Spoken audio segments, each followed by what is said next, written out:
Santa Maria Elementary School. Dito nga pala ako nagtapos ng elementarya and maging yung mga kapatid ko dito rin sila nagtapos at yung mga anak ko. At syempre dito rin magtatapos ng elementarya ang aking mga apo. Patang Central ngani. First day of school nga pala to and excited ako ihatid ang aking apo na si Bryle at kasama ko yung kanyang daddy dito sa school sa Central. And nagulat ako, ito na nga pala yung bagong room ng grade 1, yung dating room ng mga grade 6. And sabi ko sa apo ko, dito yung room ko ng grade 6 ako at ang teacher ko si Ma'am Peña Flor.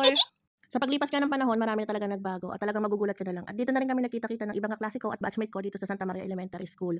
So, mga anak nila yung mga hinahatid nila and ako, apo na yung hinahatid ko. Maaga ba ako naglandi? Or maaga lang ako binigyan ng apo ng aking anak. Nagtataka lang ako bakit parang ang liliit ng mga estudyante ngayon. Kulang ba kayo sa vitamins? Charis. Ang liliit talaga nila. Tapos nakita ko yung grade 6 nandun sa dulo. Parang ang liliit nila. Unlike nung kami yung nag-aaral talagang may matatangkad na as in. O siguro kulang na sa cherry pear. Charis. Kasi ready na nga yung mga teacher at mga estudyante para sa flag ceremony. Parang once a week na lang sila mag-flag ceremony every Friday. Unlike tayong mga batang 90s is araw-araw tayo nagpa-flag ceremony.